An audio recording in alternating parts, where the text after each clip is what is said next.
Good. Good afternoon, everybody. Welcome to the Pattison Podcast with me, Mike Missinelli, and my cohort, Anthony Sanfilippo. We're brought to us by the good folks at the law firm of Wapner Newman. Hello, Ann. How are you today? Oh, I'm doing great, Mike. It's good to see you. Good to see you. And, happy Easter to everybody coming up. A big Sunday. We're going to be talking about the Eagles a lot in this podcast, but let's first of all talk about the current. Phillies had quite a week.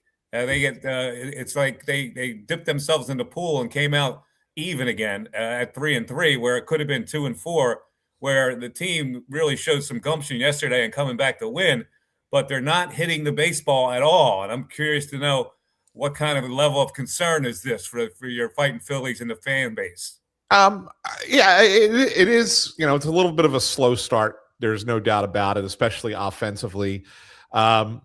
The one thing that I've noticed, Mike, and I know everybody focuses on the Phillies, but I look around baseball and I see a lot of veteran guys just getting off to slow starts. And I'm starting to think that much like football has in the last few years, where they've kind of, limited some training camp stuff and they've kind of used the first couple weeks of the regular season to kind of like get into the flow.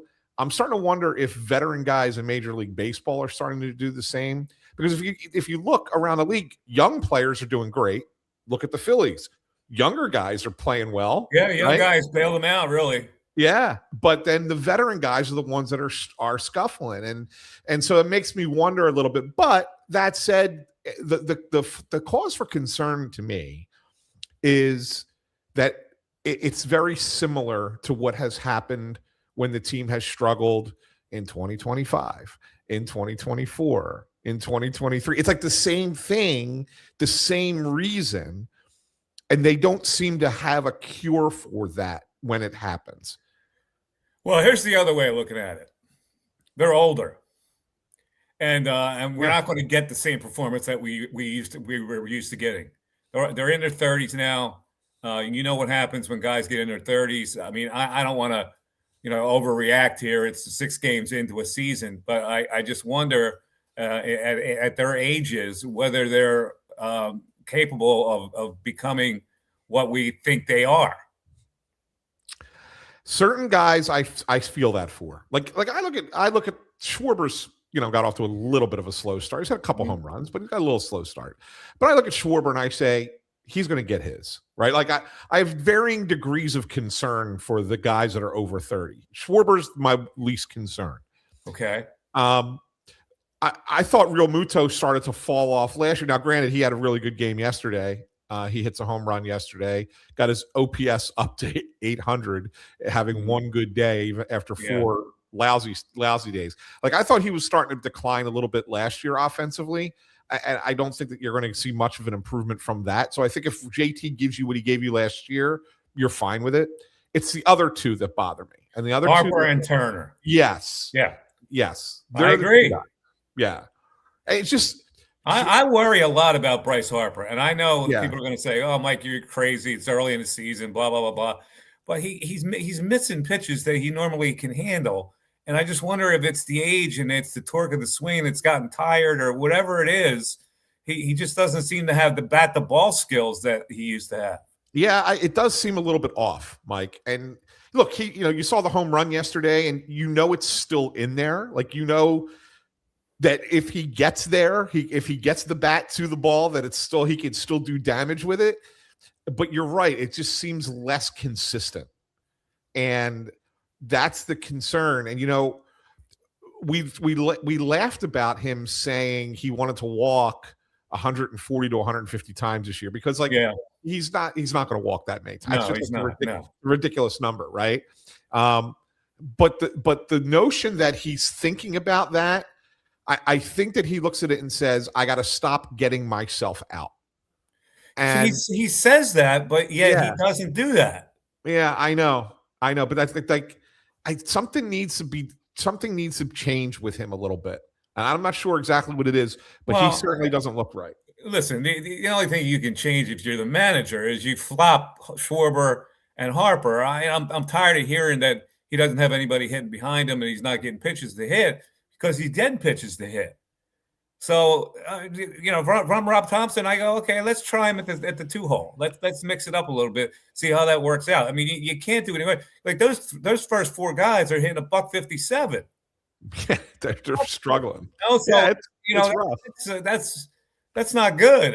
You can chalk it up and write it off to the fact that it's early in the season. I get it, but 157 is 157.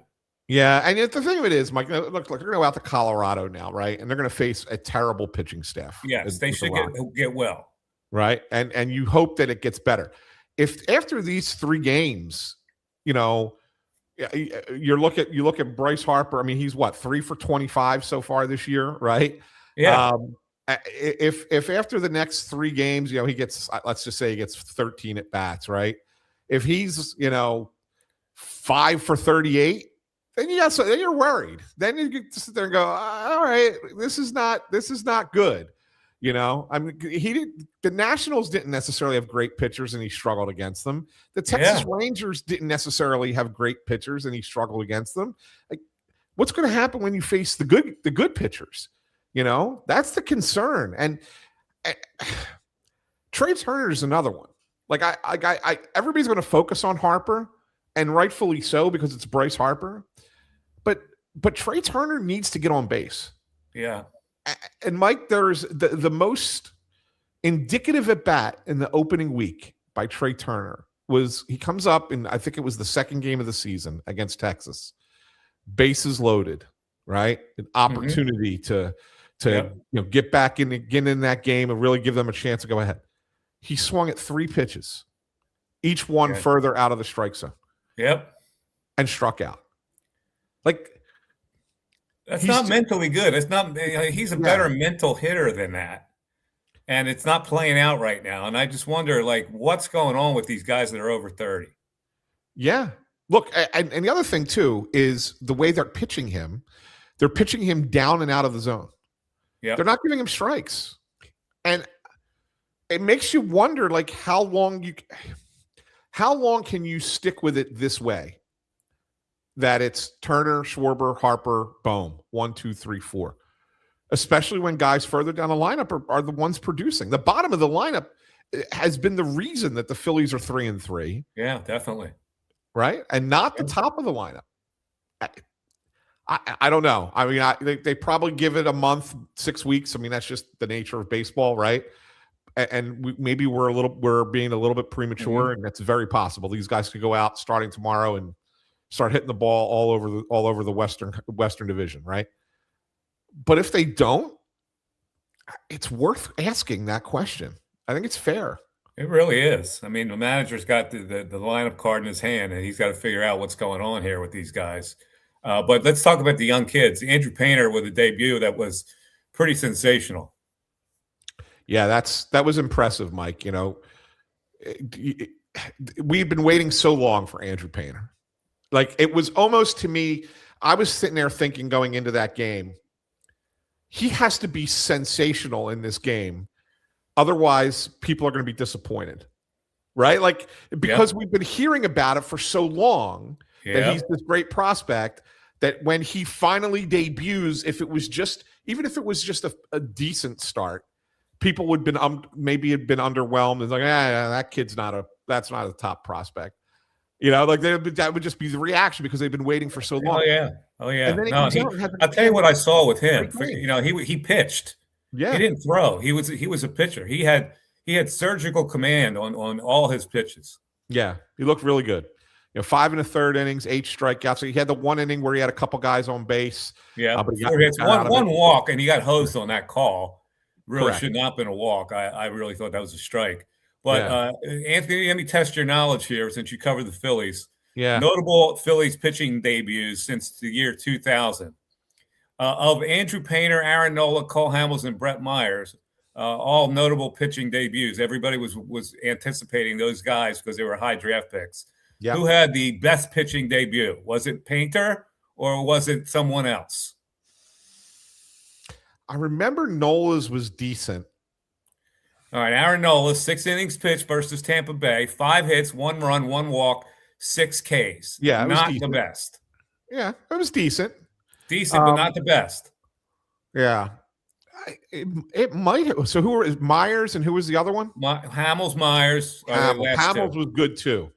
Hamels, 5 innings pitched, 1 hit. Yeah.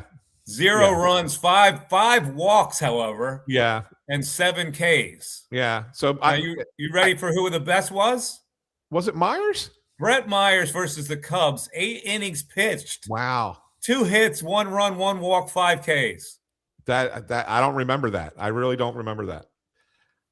That's so Painters was probably second best. Yeah. Painters second best. Yeah, but they were all pretty good. Yeah. All those pitching debuts were pretty darn good. Yeah.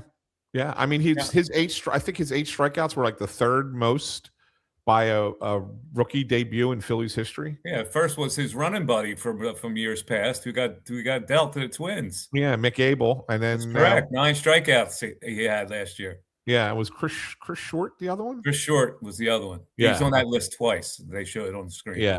All right. So, what did you think of Justin Crawford? Look, he's got 7 hits already. Right. Yeah. He's made a great catch in center field against the wall. He's got a walk-off hit under his belt, and he had a game off. Like he could have had even more. They gave him a game off on Monday against the Nationals. He didn't play. I don't know, Mike. I look at that and go, this is a pretty impressive start. This is a pretty impressive kid. He seems to be level-headed too. He doesn't seem to have the moment being bigger than him. No, and that's look. You got to understand. I mean, he's had a little bit of an advantage, growing up as the son of a ball player, right? Mm-hmm, yeah. But he has had access to certain people. So, in other words, when Mike Easler is working on your hitting, right, with you, and when Eric Davis is working on your outfield defense with you, like you and I, or our children would never have that access to those kinds of players, right? So there is an advantage to that, but good on him for taking advantage of that advantage. You know what I'm saying? Like, taking it in, being a sponge, and really kind of like taking that and making it work for him. Like, I'm impressed with Justin Crawford. I really am. All right. Now, Keller came in yesterday and gave up the big home run. Yeah. And he didn't pitch that well in the World Baseball Classic either. I'm starting to get a little worried about him. Yeah, I mean, that's a little. I mean, it's only a couple outings, right? I'm gonna give him a little bit more run. I know people jump all over it with the bullpen. I heard, people talking about it last night and the night before, and I'm like, okay, let's pump the brakes, because this bullpen is infinitely better than what it was a year ago at this time. But yeah, I understand the concern. And what the thing is, Mike, and I did a story on this last year, and I don't remember the exact number, but I'm gonna say this confidently. Every year that Dave Dombrowski has run the Phillies and they made the playoffs, if you look at the bullpen on opening day, half or fewer of the guys that were on that opening day roster ended up making the playoff roster as relief pitchers. Wow. So it seems to me that this is a thing with him where he just has some guys to start a year, and then he either the guys that he really wants from within the organization are still pitching in the minors, or he goes out and trades for or adds via free agency another guy, right? And that's just what they do. And so I look at it and I say, well, you got Duran. I know Alvarado and Keller haven't been great so far, but okay, whatever. Banks, Kerkering is going to come back. He's a little bit of a cheat in this study, because he would have been on the opening day roster, but he was injured. There's 5. Mm-hmm. Who are the other 3? Right? They may not be here right now. Yeah, and those three could be better than anyone you have, other than maybe Duran. Yeah, I don't know if Boland's been that impressive either. No, he hasn't. He gets righties, but every time lefties kill him, and that was the case in Kansas City too. The side armor got cuffed a little bit too, his first outing. Yeah. You're talking about Backus, right? Yeah, Backus. Yeah, he did. Yeah, and look, I don't think Zach. I think Zach Pop's a placeholder. I don't think he's here long.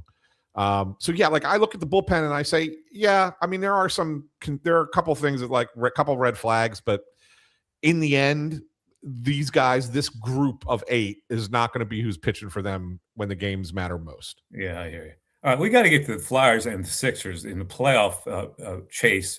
Yeah, it's coming down to the wire for both of those teams is really going to be interesting. But big Eagles story, a takeout piece by Tim McManus and Jeremy Fowler, where it kind of put the quarterback of the Philadelphia Eagles on blast a little bit. A lot of people are saying, it wasn't really a hit piece. Well, certainly, I think it was a hit piece. If you're pointing out some critical elements of the starting quarterback, it's a hit piece. You may not wanted it to be a hit piece, and you try to be as fair as possible, but it was putting Jalen Hurts on blast, didn't you think?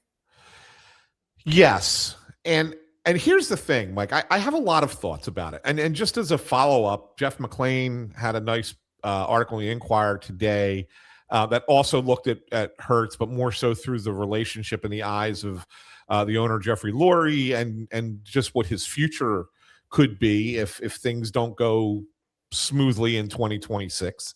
So I put the two pieces kind of together. And the two things I have as takeaways from this is, one, what we've said on this show before, that the quarterback is an issue for the team. Not that he's not talented, because he is, but that the way he goes about things is an issue that limits some success for this team at times. Not obviously, they won a Super Bowl and he was Super Bowl MVP. So it's not always, but sometimes it does. But secondarily, and this is the one thing I haven't heard anybody say, because I hear all about we should apologize to Kevin Patullo, and, we should, this is the coaches get a pass now, and this and that. My biggest problem is this. You're a professional, you're a business, you're a professional organization. If the quarterback is that difficult and is not doing what you want him to do, he's changing plays, he's calling routes that aren't part of the play call in the huddle, you don't know what's going to happen from one play to the next. That's what the story is saying. We'll go over that story, by the way, because I want to read a big part of it. Who's at fault? If you enable that to happen, the coaching who staff. is at fault? The coaching staff. The organization, because if the coaches don't fix it, right, then it goes upstairs, and the general manager and the owner, who are the owner is intimately involved. If they're there, they have to have that conversation. And if the quarterback is still going rogue, even after that, why is he still the quarterback? Like, that's because you don't have an alternative, really. Well, you have to start considering that, right? I mean, maybe that's. But it's easier said than done to reconsider your whole quarterback situation. Well, I mean, he's only got guaranteed money through 2026, Mike. So, are you drafting a quarterback this year? Well, I don't know. If you draft a quarterback, it's going to be in the later rounds, and how good could that guy be? No, you never know. Development. Yeah. All right, let's take a break. We'll come back. We'll get into the nuts and bolts of that story. We'll take our first break. This is the Pattison Podcast. Winners win. Wapner Newman's been winning for families throughout Philadelphia and New Jersey since 1978. If you need a winner, just call Wapner Newman, 215-569-0900, or check him out online at wapnernewman.com. The Pattison Podcast continues after this. Payroll Service Solutions was established in 2001 to cater to the payroll needs of small to medium-sized businesses. Payroll Service Solutions offers unparalleled customer service while they deliver a complete and accurate payroll. When calling Payroll Service Solutions, you will never be put into a voicemail or go through a series of prompts to get to a person. All customer service representatives are extensively trained to handle all of your payroll needs, therefore saving you time. They value each and every one of their clients. No account is too small. Call Payroll Service Solutions today at 1-866-PAY-EASY for a no-obligation review of your payroll needs. That number again is 1-866-PAYEASY. Payroll Service Solutions. Hi, it's Pete from Chicky and Pete's. Bring your party to Chicky and Pete's. We can handle groups of all sizes at our locations across the Delaware Valley. Big parties, small parties, company parties, family parties, get-togethers with friends. Order off the menu or our special catering options. We can do it all, including coming to your home or office or special Play 2 party packages at our South Philly location. Book your party today. Hurry, the space is limited. Visit chickyandpete's.com for details. Chicky and Pete's is official caterer of the Philadelphia Eagles Touchdown Club and a proud partner of the Philadelphia Eagles. The Peruzzi Automotive Group on Business Route 1 in Fairless Hills is looking for auto techs, all skill levels. Here's a chance to work for a locally owned family business that offers many benefits. For more information, call the service director, John Damarotis, at 215-943-6200. That's 215-943-6200, or visit any Peruzzi service department. Your house isn't just a home. It's a powerful tool that allows you to do more. With the Penn Community Bank Home Equity Loan, you can unlock your home's potential to finance whatever life throws your way. Receive reliable funding with fixed monthly payments to tackle home projects, consolidate high-interest debt, or cover big expenses. Take advantage of annual percentage rates as low as 5.24% today. Visit PennCommunityBank.com/home equity to get started. Penn Community Bank, here we grow. Terms and conditions apply. Ask for full details. Member FDIC, Equal Housing Lender.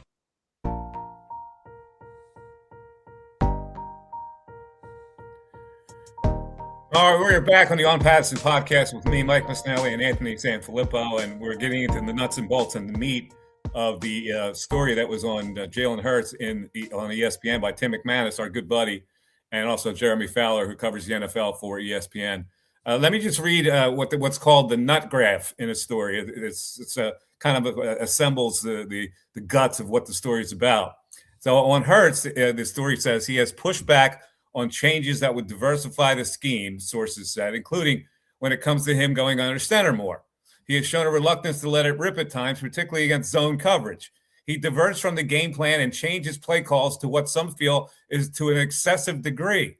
His strong preferences, coupled with the coach's efforts to play to his strengths, which include his deep ball accuracy and throws to the perimeter, limit the breadth to which the offense can expand, or at least that's the way it has gone in the past. Whoa!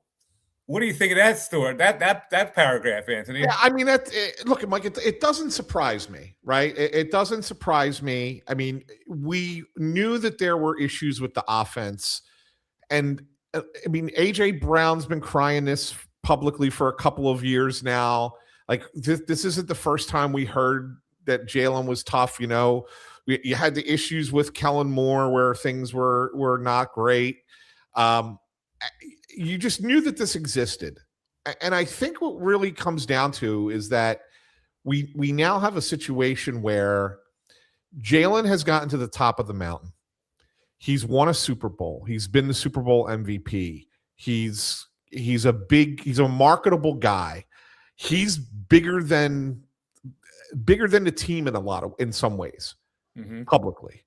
Yeah. And so therefore it's a little bit harder to rein that in. And, you know, I think back to when Brady was winning at all the stuff he was winning, and he was the best quarterback in football, and their offense was changing year over year, every year. And he adapted to it year over year over year. And the reason, and that's where I think that there is a difference. And I wonder if you sit there and go, well, it's because Belichick was his coach and he was a really hard taskmaster and he kept Brady in line as good as he was. And, you know, when you go back to the guys like Montana and the same thing, Bill Walsh kept him in line, created a quarterback controversy with Steve Young to make Montana play better. Like all those things that you have a great player and yet you keep them motivated to be great by forcing them to do something different. And the Eagles have not done that with Jalen. They've given him a different coordinator, but have not changed the offense. Now, it sounds like what's in this story and also in Jeff McClain's story that they are going to implement the changes and that Jalen is on board with this. That so all of a sudden he's on board with it. And I wonder, Sean Mannion is a novice. I mean, he's a young guy. He's got his first chance to be an offensive coordinator. Like, you telling me that this is the guy that's going to be the taskmaster to implement all this stuff? I don't know. I mean, Kellen Moore was tough, right? Kellen Moore was tough, but then he finally relented.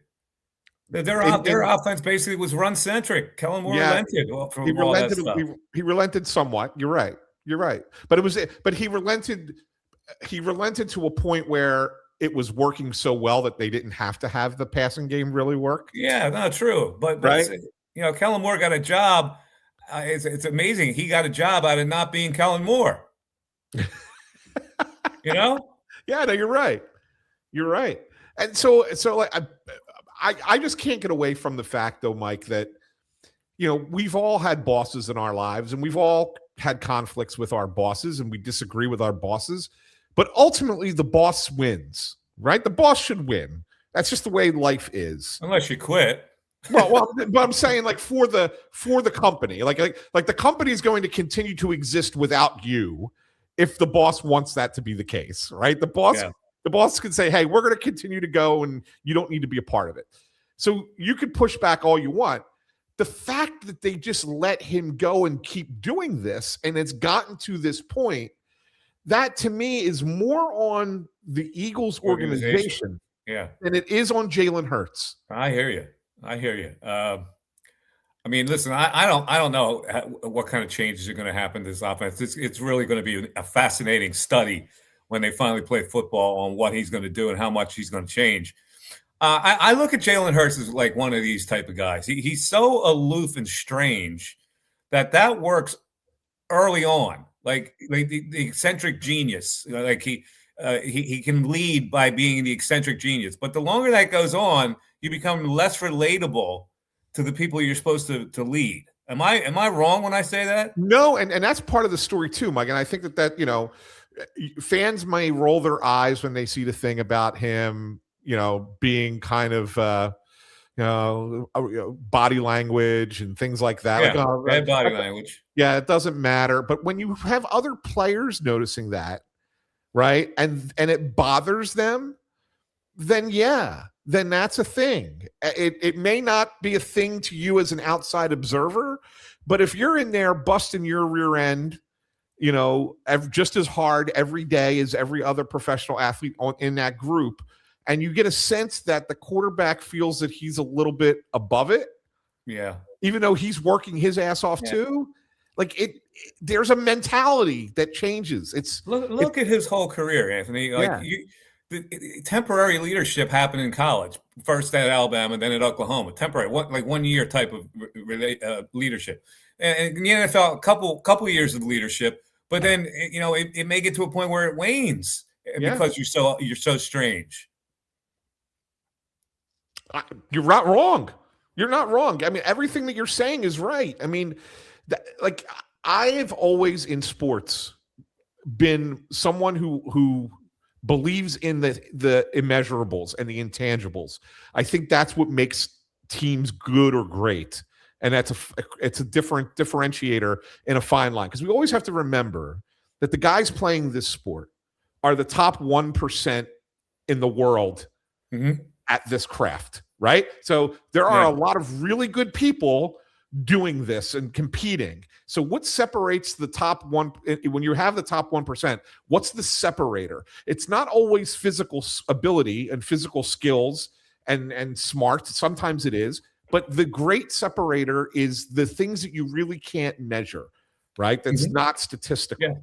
And that's just how I view sports. You're right. Now, we have a lot of people joining us on the chat. I just wanted to throw this question out to the people that are listening and watching this show.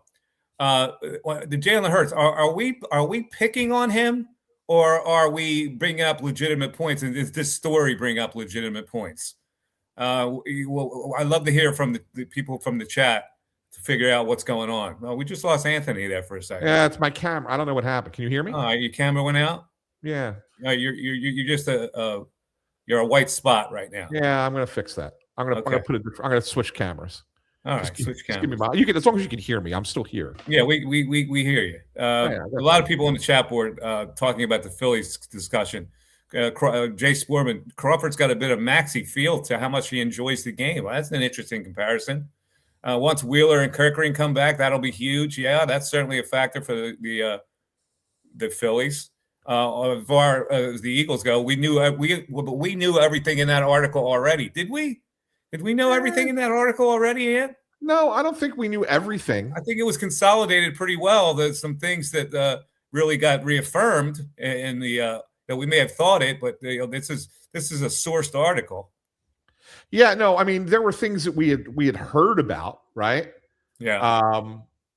But at the same time, it was not ever really confirmed that this was the case. I mean, the one thing that got confirmed here, Mike, for the first time, there's the camera. There you go, you're back. The one thing that got confirmed, I think, for the first time was that it was Jalen's call on the final play of the game against the 49ers. Yeah. The 4 verts, that was a Jalen Hurts. 4 verts.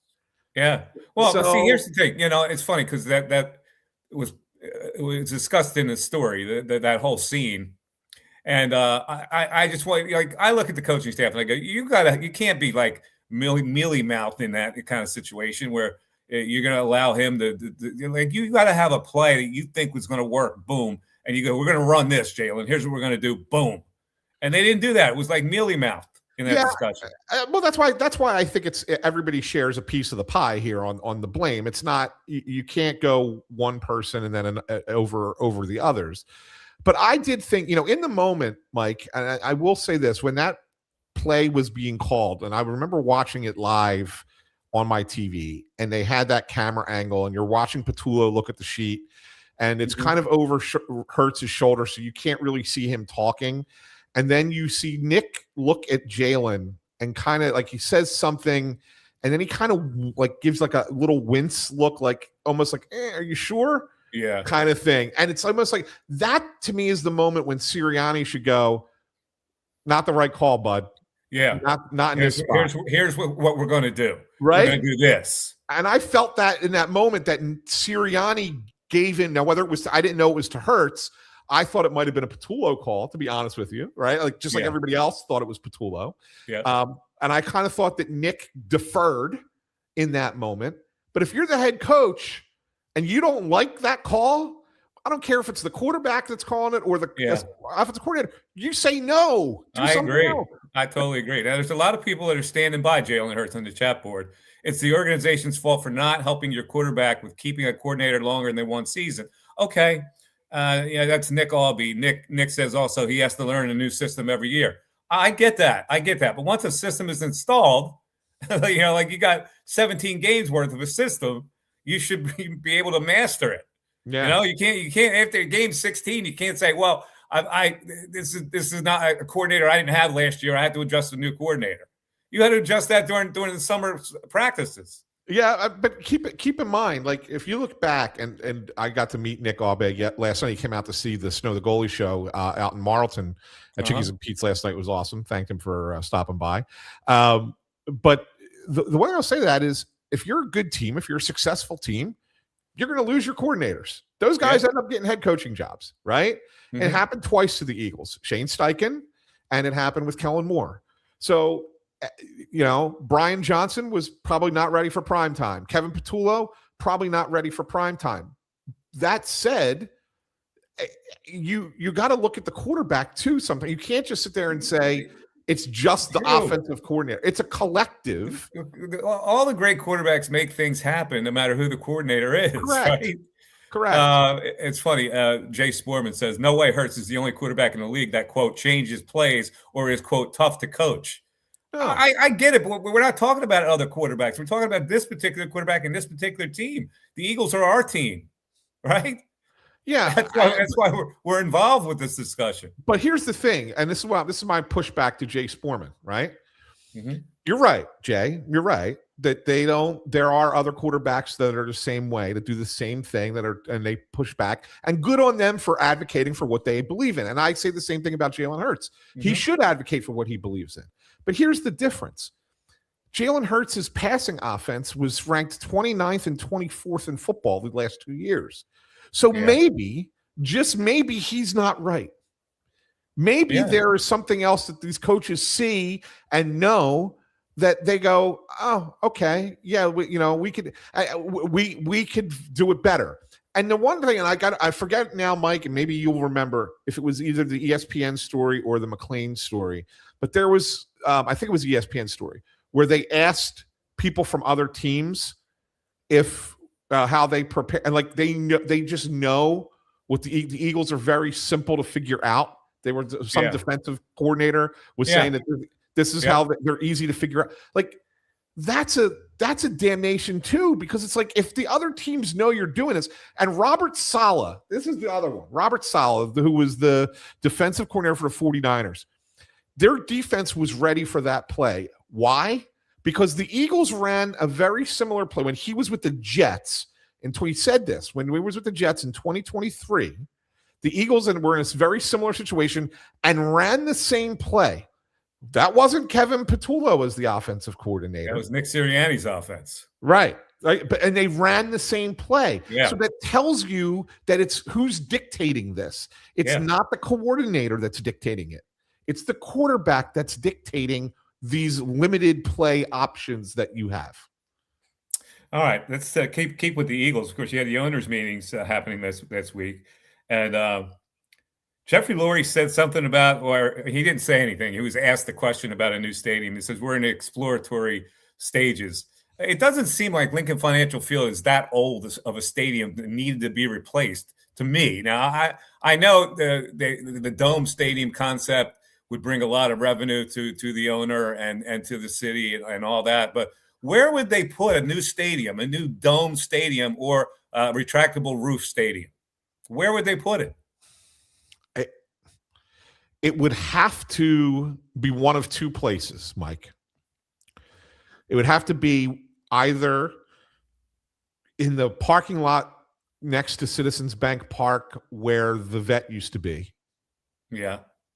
Or it would have to be on the far side of Lincoln Financial Field, closer to Columbus Boulevard, closer to the Schuylkill, that side, on that side of the building. Yeah. And if you did that, where the link is now could be developed into what everybody keeps talking about. We keep hearing Comcast, Spectacor, and the Phillies are partnered in kind of developing something like the Battery they have in Atlanta, right? Like they feel like that kind of. Would they have enough parking if they did that? You have to get creative at that point, right? That's what I'm saying. They're like, where would you put it? Where would you park? Yeah. If you're going to keep Lincoln Financial Field and develop it into something, where will people park down there? Yeah, you might have to start building garages. Yeah. But you know what I'm saying? Like, I mean, building garages would take you 5 hours to get out of there after a game. Oh, it's tough, man. It would be crazy. Yeah. Like just as an example, and this is a small example, but Tuesday I was down in Washington for the Flyers Capitals game. Yeah. And the Capitals Arena is in the center of the city. It's in Chinatown in DC, right? And so there's no street parking or parking lots around. You got to park in a garage. Right. I left an hour something after the game, and it still took me 40 minutes to get out of the garage. Yeah, it's murder. It really is. It's all well and good to say, we're going to have a retractable roof stadium and we're going to have the Final Four there. We're going to have a Super Bowl there and the whole bit. And I get that, how palatable that is. But like the feasibility of it and the fact that Lincoln Financial Field is not that old. It's really not that old. I don't think it's a great stadium by any stretch of the imagination. It's weird. It's configured very weird. You can get lost in that place. Yeah. But I don't know. I mean, you're the owner. You got to maximize your revenue streams, and that would be one way to do it for Jeffrey Lurie. Yeah, I mean, it's a 23-year-old stadium, right? And, you know, we come from an era, Mike, where stadiums lasted far longer than they do nowadays. Now everybody wants a new stadium every 20 years, right? 25 is like when they want to max it out at. And I mean, you see what other teams are going through, like the Bears and the fight that they're having in Chicago. Are they going to end up in Indiana? Are they going to stay in Illinois? The Chiefs are moving to Kansas out of Missouri. Like teams are building new stadiums all over the place. It's just a thing, right? Yeah. And so you understand why, because now it's going to become a competitive market, because these other teams, as Jerry World was built and as SoFi Stadium was built and all these big, beautiful domed stadiums are being built, you want to stay competitive with that, right? Yeah. And so it's a race. It's an arms race in a lot of ways. So I understand that. But I also know that the people here don't want a dome stadium. I don't know. Do they? That's what I want to ask our chat people. Do you want a retractable roof stadium? Now, again, cold weather, usually it's said a running football team like the Eagles would give them an advantage. I guess you don't have to play indoors, right? During football season, you can retract the roof. Yeah. Would all the games be indoors? Like, how would that work? I mean, think about it. So here's the question, though, Mike. Let's just say, obviously, you want to say if it's a retractable roof, you want to say, well, if it's bad weather, you close the roof. Okay, fine. But what if it's like just, really, really cold, but no snow, no rain? Yeah, what do you do? Like the elements. That's part of I guess you wouldn't need a retractable roof. The bottom line is if you build it, you wouldn't have any need for a retractable roof. It's not baseball. You're not going to play baseball in there. So you play indoors. Yeah. Now, Nick says he wants a stadium that looks like SoFi or Allegiant Stadium. Okay. Yeah. Now, Nick, here's the thing. Nick's, and like I said, I met him yesterday. He's Canadian, right? So he should be used to the cold weather. Mr. Ontario over there, like he should be like the outdoors. He should like that outdoor thing. I don't know. I don't know. Here's and Jay Sportman says the same thing. He says most Birds fans don't want a dome stadium. He'd bet. I agree with him. I don't think that they would. I don't know. Would it be nice to have a Final Four there? I guess it would. Would it be nice to have a Super Bowl there? I guess it would. Like, I'm not against it. I just don't think, like Lincoln Financial Field, it just seemed like it was built yesterday, even though it's been 20-some years. Yeah. It's 23 years it's been there. All right. The A.J. Brown question is still out there. How did you think that it was handled again by Nick and Howie, Anthony? I think but first of all, let me get on the record saying they said that the one thing that that has to be said. He's still a member of this team and blah, blah, blah. And that's it. Yeah. That's all you really have to say. Yeah. But I think that tells you plenty that the way that they're saying it, like I think there's zero chance now that he's here next year. Like all along, I kind of thought that there was a better possibility of him being here. Listening to them and then listening to what else kind of came out at the owners' meetings where you had McVay talk about it, right, and from the Rams' perspective, and then you had what's the name talking about it from the Patriots' perspective, Vrabel. Yeah, Mike Vrabel. And he didn't deny that they were, in on A.J. Brown. So, but McVay was very clear that they had talked about it. Like, I got to imagine that it's going to happen. It's going to be after June 1st. And you think it's going to happen? Even when they sign his best buddy from college. I don't know, Mike. Howie, the one thing Howie said was the off season is far from over. Yeah, he did say that. So, but the only thing you can say as an organization is that AJ Brown is still a member of the Philadelphia Eagles. You don't commit yourself either way. That way, he's a member of the Philadelphia Eagles. He's going to be on our team, or he's not going to be on our team. One way or the other, I'm saying the safe thing.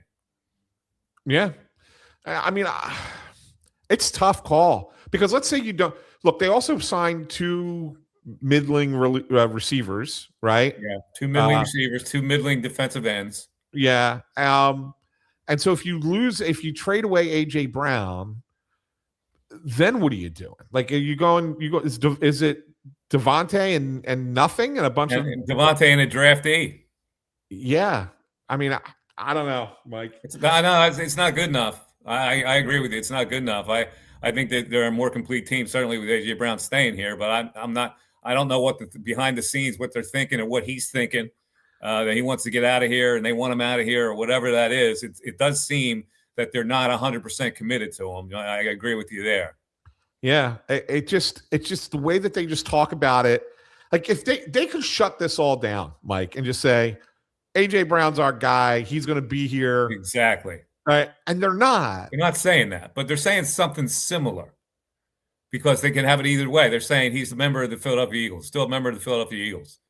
So if he is a member of the Philadelphia Eagles, they can say, see, we told you, he's a member of the Philadelphia Eagles. Yeah. That's all they have to say. They're being coached PR-wise. Yeah. It's a PR coaching job. But I don't know. Is that the right thing to do at this point? I don't know. What's the right thing to do? Say that we're going to trade him? No, I would say that he's definitely going to be here. Like, if they don't feel that way, what's the right thing to say? No, I would look, Mike. If you're looking for the best case scenario for your organization. Oh, there goes my camera again. What's going on with your camera? What do you got? A bad connection of some kind. Get one of those cleaners. I got to figure it out. What the heck's going on with the camera there? Spray it. Spray it with air. Yeah. But anyway, what I look at and say, you can't put yourself in a spot where AJ Brown isn't worth what you think you should get when you're trying to trade him. Mm-hmm. And by not saying anything, by not making him sound like you want to keep him, I think you lower the value in a potential trade. I just do. Yeah. Well, we shall see. Let's take a break here, Ant, because I want to get your spin on the Flyers. And also, I want to caution the people out there. Stay home. Don't go out driving because Tiger Woods is on the road currently. So, all right. I just this is one of those public service announcements. Anyway, it's the On Pattison Podcast with Mike Missinelli and Anthony Sanfilippo. We're back after this. This is Tommy Green from the 1993 National League champion Phillies. Every champion needs a good game plan. BCWSA and I want to make sure you have a game plan when it comes to conserving our most precious resource, water. Whether you're washing dishes, brushing your teeth, or watering your garden, there are ways you can save water and save money. Visit bcwsa.net for tips on conserving water. BCWSA, proven. Flawless occasion begins at the Capitol Grill. From the moment you step into the Capitol Grill, located in the heart of Center City, the experience is one of comfortable elegance. Whether you're looking to host a private affair, a perfect lunch stop, or dinner destination, start your occasion at the Capitol Grill today. Visit thecapitolgrill.com or call 215-545-9588. That's 215-545-9588 for the Capitol Grill, Center City. A flawless occasion. Ventresca Limited, the Delaware Valley men's store, is located in historic Doylestown. For casual clothing in denim to business suits and tuxedos, Ventresca Limited has a large selection you have to see to believe. The experienced and knowledgeable sales staff can show you the many brand labels that have made Ventresca Limited in Doylestown a must for men concerned about their image. Select from Canali, Brax Jeans, Hickey Freeman, Johnson Murphy Footwear, and much more. Custom alterations are free. Visit Ventresca Limited on the web at ventresca.com. Your house isn't just a home. It's a powerful tool that allows you to do more. With the Penn Community Bank Home Equity Loan, you can unlock your home's potential to finance whatever life throws your way. Receive reliable funding with fixed monthly payments to tackle home projects, consolidate high-interest debt, or cover big expenses. Take advantage of annual percentage rates as low as 5.24% today. Visit PennCommunityBank.com/home equity to get started. Penn Community Bank, here we grow. Terms and conditions apply. Ask for full details. Member FDIC, Equal Housing Lender.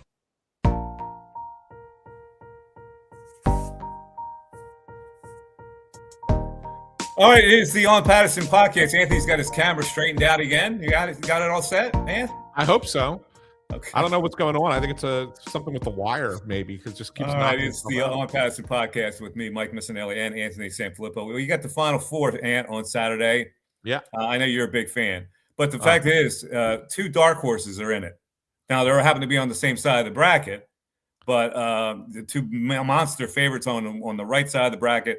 A couple of dark horses on the left. UConn, I guess, can be considered a dark horse, but Illinois, how about that as a 9 seed getting in there? If you go back, Mike, to the start of the tournament, we did a show, and you asked me for my Final Four. Yeah. And I had two of them right. Yeah. One of them was Illinois. You had Illinois going to the Final Four? I did. I had Arizona. Right? I had Arizona winning the whole thing. I had Arizona beating Duke in the championship. Obviously, that's not going to happen. But I had Illinois as a Final Four team. All right, let's look at who we like in this, because I just placed a sizable bet on the Illini. Yeah. And I did that because the line is telling me that. The UConn coming off that monster win where the kid hits that crazy shot to beat Duke is the higher seeded team, and yet they're an underdog, 1.5. That tells me the Illini. So I hit the Illini pretty hard. The reason I picked Illinois to go to the Final Four was they rely on a lot of veteran guard play. Yeah. And I think that in the tournament that wins. And so I like your bet of Illinois. I would take Illinois in that game as well to go to the championship. I don't think they're going to win the national championship, but I think they can. No, I don't think they can compare with either of those two teams on the other side. You like Arizona to beat Michigan, huh? I picked Arizona at the beginning to win the whole thing, and I think they're going to. So yeah, I'll still ride with the Wildcats there. Okay.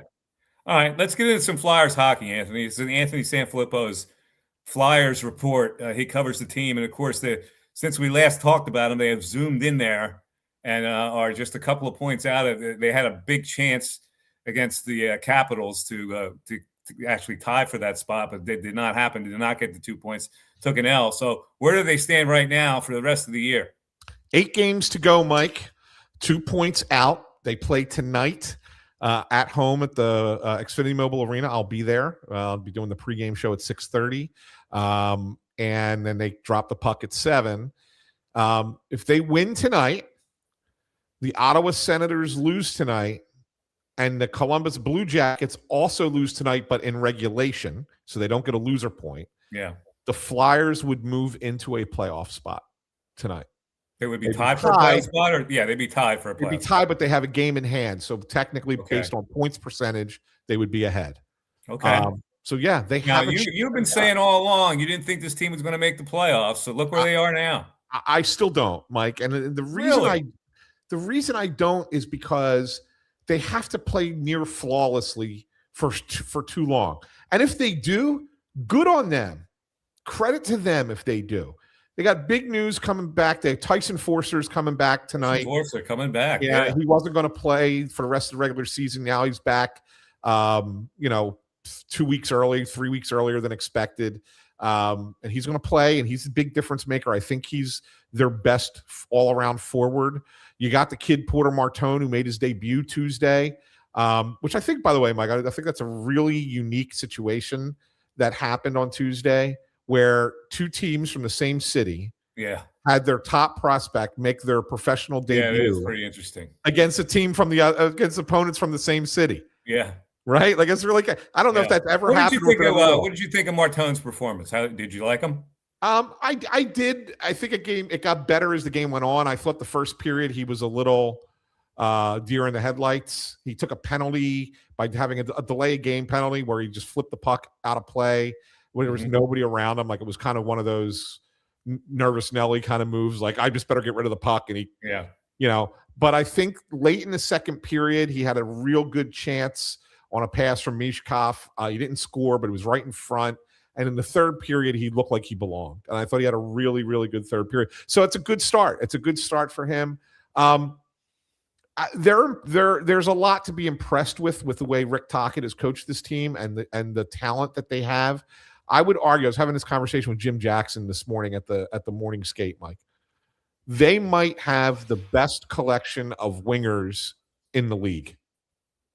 They don't have a top center. Yeah. They don't have a top defenseman. But wingers, it might be the best group of wingers in the NHL. Wow. Deepest group at least, for sure. God. So it's interesting. Do I think they win tonight? I do. I think they can beat Detroit. The big game, that's the game that will determine whether or not this thing happens, is tomorrow night. They play the Islanders in New York. The Islanders are 3 points ahead of them. Flyers have 2 games in hand. You win tonight, win tomorrow. You've moved not only in the wild card spot, Mike, you're into the top 3 in the division. Wow. Right? Who would have thought that, the way this season has transgressed? Yes. So that tomorrow's the bigger one. Yeah. All right. Yeah. And So, what do you think Forrester's going to add? Like, who drops out of the lineup with these two new guys that are coming in? Well, so the first guy that came out was Alex Bump, who was the rookie who got called up earlier and actually got off to a decent start for them. But right now, it's not because of performance; it's just a numbers game with him. He's a younger player, and he's going to be a part of their future. But just right now, not the guy to put in. And then when you bring Forster in, they slid Carl Grunstrom down to the fourth line and took Garnet Hathaway out of the lineup tonight. So he's the other forward. Yeah, he's the other forward that's going to come out. But I mean, really, you look at this is top three lines. It's pretty good. Three pretty good lines. And the fourth line's been playing good fourth line hockey. So I'm impressed, Mike. I really am. I didn't think that. I still don't think they're going to get in. I think they're going to be right there and just miss. Wow. That would be heartbreaking at this point. It was Flyer fans would be heartbroken. They get this close and they don't get it. Well, it depends on which Flyers fans you're talking about. Some will be. Some will be aggravated that they tried to make it to the playoffs and miss because they should have been tanking.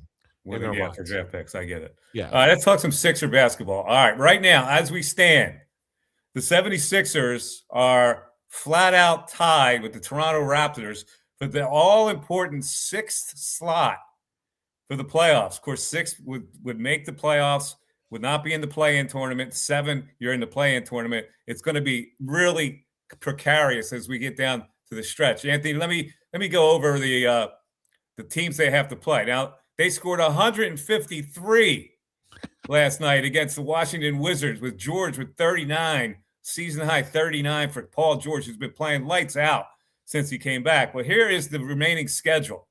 Minnesota at home, Detroit at home, back-to-back, Friday and Saturday.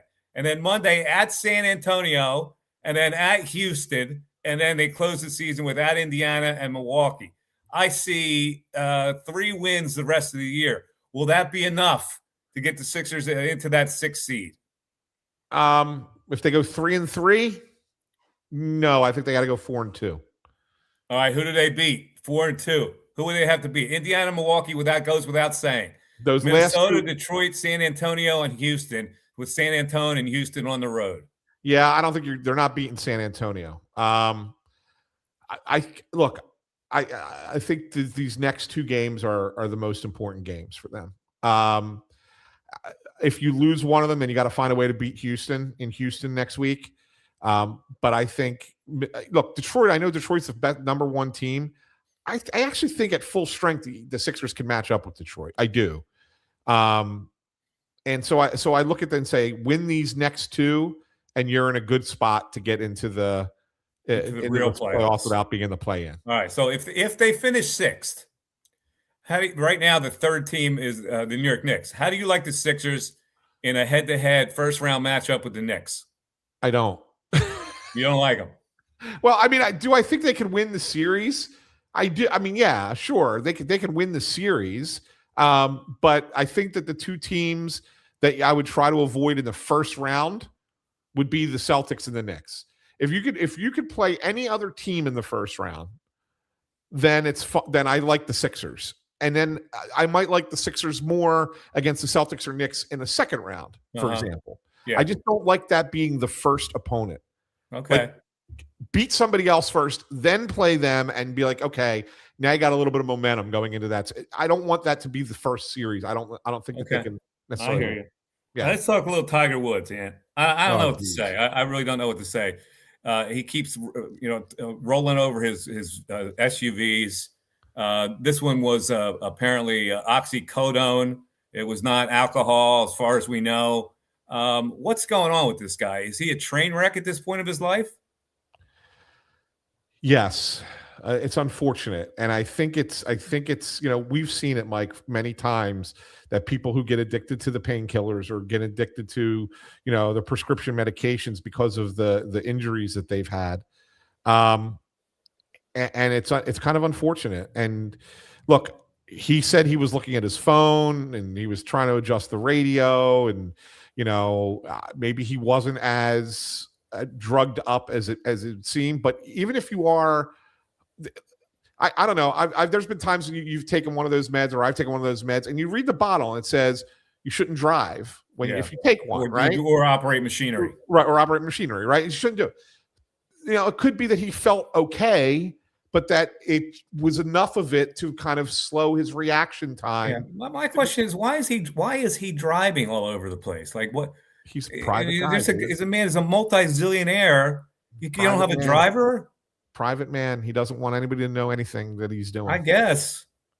Look, I'm not trying to defend this, and he has stepped away from the game now, and he's going to go get help. And maybe so the fact that he's recognizing that he has maybe an addiction of some kind is a good thing, right? So you try and support that, but it's all I have to say is we're lucky that he didn't hurt somebody. And that's the whole thing. Dangerous machinery on the road. Well, he's doing that very irresponsibly. I don't know what to say about the guy. You can rest assured he's not going to be playing here. No, I know. There was some kind of speculation of whether he was going to tee it up at the Masters, but that's not going to happen now. All right, Ian, I want to throw you a nice little tidbit here. The espresso machine was used by Team Italy, which was one of the cool things you saw at the World Baseball Classic. Sold at an auction. How much did it fetch? Oh, wow. I didn't see this. Okay. The machine that was used by Team Italy in an auction got X. How much? $17,000. Well, you're almost on the button. $16,000 and change. That's amazing. Did you buy it? No. Although I did I had a good conversation with Aaron Nola about it. About the whole thing that was going on there. It was just, did the pitchers have to take? The pitchers didn't take the shot of espresso, did they? No, they didn't. I was just talking to him about the whole experience with Italy. Yeah, and he said he enjoyed it so much and heard so much good stuff from the people of Italy that he's never been to Italy. That he's now planning on going to Italy on a vacation. Yeah, I never saw Aaron Nola as an Italian. It flabbergasted me that he's got some kind of Italian heritage. I walked up to him, Mike, and I said, "Hey, Paisan," and he just laughed. That's funny. All right, Ian, hey, guess what? Replacement referees in the NFL again. The NFL referees are going to strike, it looks like. Oh, boy. Yeah. I know.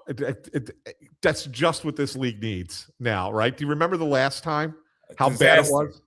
It was a disaster. It was a total disaster. And I think that the league is trying to come up with guardrails to prevent it from being a disaster. Yeah. Like if there's a mistake call made, like they get a buzz from upstairs saying, "Hey, you shouldn't have done that. Fix it," kind of thing. Yeah.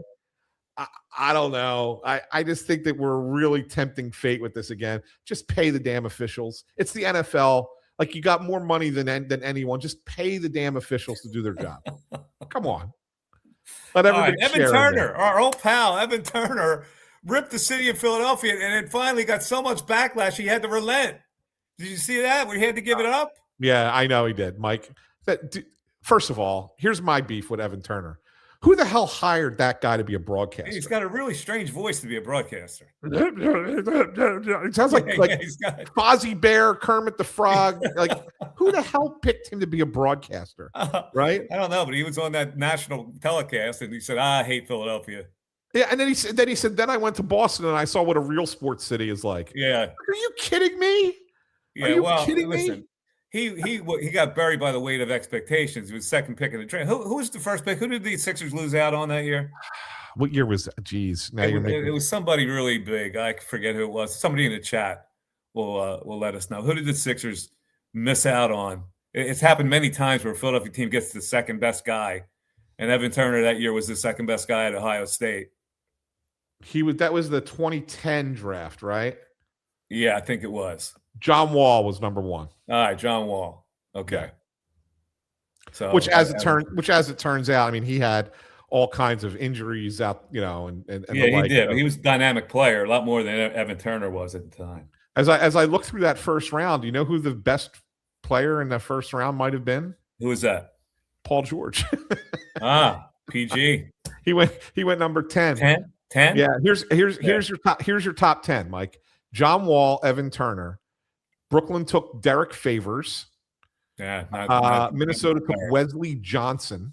Wesley Johnson, no go. Yeah. Sacramento took DeMarcus Cousins. Okay, they hit. Yeah. Golden State took Ekpe Udoh. No, that didn't work out. Yeah. The Pistons took Greg Monroe. That didn't work out either. Too slow to play that post position. Yeah. Then it was Al Farouk Aminu was the Clippers. Okay. Utah Jazz took Gordon Hayward. Okay, solid, but yeah. And then the Pacers took Paul George. Pacers made out like band. That was a great pick by them. Yeah. All right. By the way, the Vancouver Canucks are banning a reporter. Now, this was over a story that there were some improprieties by the ownership of the Vancouver Canucks in a casino. Is that what it was? Yeah, it had nothing to do with the Canucks themselves. Like, it had nothing to do with the Canucks, but it was about the ownership group. And so the reporter writes this story, and I guess they used Canucks owners in the headline. Yeah, because honestly, that's going to drive traffic, right? I mean, and it's fair. I mean, it's not unfair to say that the people that you're writing about own the Vancouver Canucks, even though if it's a business deal elsewhere. It's a story. It is actually a news story. It's a news story. And the Canucks were so upset about it that they escorted the writer out of practice. They pulled his credentials and escorted him out of the press box. Now, if you're the reporter, what do you do? Do you go willingly? Well, I think you have to, in the moment, go maybe not willingly. I mean, you're not going to physically fight, but maybe you express, your opposition to this, but then you go scorched earth after the fact, because I have a real problem with, and you, unless you wrote something that was so egregiously wrong and bad and deserved to be escorted out, that if you're doing your job as the free press, as the media, like what the Vancouver Canucks are doing is just wrong. It's just wrong. The press is no longer free. But that's a problem. It is a problem. It's a problem. A lot of people don't think it's a problem because the media is the hated entity anyway. So. Yeah, but it's a problem. It's a major problem. It is. And not only that, it's a problem. And if I don't want to turn it political, but if you just keep it to sports, it's a problem in sports because it gives the teams way too much control over what's being said about them. Yeah. I mean, how many times in your day, go back in your day when you were a reporter, did you have somebody from an organization not happy with something you wrote? Oh, yeah. And they call you and they F-bomb you and everything else? Oh, yes, they do. But they still let you in, right? Yeah, they let me in. They're not going to keep you out. I have a quick story. Bob Clark's wife tried to get me escorted out of the building, out of the Spectrum. Okay. That's the length of the story. She tried to get me banned from the Spectrum from covering hockey. See that? She waited for me in the corridor. Yeah, I mean, as I came into the building. It happens. People, they don't like they don't like the report. They're going to say something. But the reality of it is that the relationship has to, with the entity, with the individual, first, the entity that they work for second. If the relationship there is strong, like you can't. Yeah. You just can't. I totally agree. Oh, by the way, we're being told on the chat board. I didn't know this. No, Anthony Edwards for Minnesota. He's not playing tonight. I don't know. It just says no Ant tomorrow. It says Nick Albee's got that report. Oh, okay. I didn't realize that Anthony Edwards was not going to be playing tomorrow. Well, that's a big opportunity for the Sixers. That's a major opportunity for him. Yeah. Detroit doesn't have their best player. Yeah, Kate Cunningham is out, but they're 6-2 without him. So they're playing good basketball. Yeah, it's a good team. It's a good team. It is a very good team. All right, and I think that we'll wrap it up for today. One last thing, Mike. We talked about it very briefly before the show, and I wanted to kind of bring it up because it was related to the Sixers game yesterday down in Washington. Yeah. The Washington Wizards, because yesterday was April Fool's joke. Yes. The Washington Wizards planned a skit. And the skit was they had a fan, but it was a planted fan, go onto the court and put on a blindfold and said, if you can make a half-court shot blindfolded, they would give you $10,000. So this fan takes the shot, misses wildly, like way over the backboard by not even close, and takes the blindfold off and has the mascot and some other people from the organization running at him, celebrating, handing him a check, like one of those big checks for $10,000. And they're like, oh, let's watch the replay up on the big screen on the Jumbotron. And they watch the replay. And, oh, by the way, you missed. And then they take the check away from him, right? And they laugh at the guy. Yeah. Well, the fans of the Wizards got all upset because they felt like that this was some kind of cruel joke that they were playing on a fan. And the Wizards had to offer an apology today. I have mixed feelings about that. I think it's funny as hell, first of all, that like any random fan would think he made the shot, and then they show him the video and he didn't make the shot, and all's well that ends well. Yeah. But a planted fan, I wish they would have just done it organically. Well, yeah. I mean, but I guess the thought was, if you're sitting there and you're a fan of the team and you thought, okay, maybe I could have been asked to do this. Yeah. Now put myself in that position, right? And all of a sudden, oh, I think I win $10,000, and then they say, just kidding. Yeah. Like, what's my range of emotion? True. At that point.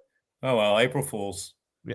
I did an world famous April Fool's joke on the radio one day. I don't know if you remember that. Back done by WIP days, where I had Kurt Schilling traded and I had him call in to verify it. Yes, I remember that, Mike. And I duped Steve Fredericks, who was my partner at the time. Yes. Because I can't believe it. I'm outraged. Is what he said. My all-time, while we're on Steve Fredericks, just to wrap it up, this was my all-time favorite. Steve was the best. He really was. My all-time favorite shift that I ever worked. You were sick. You called out sick.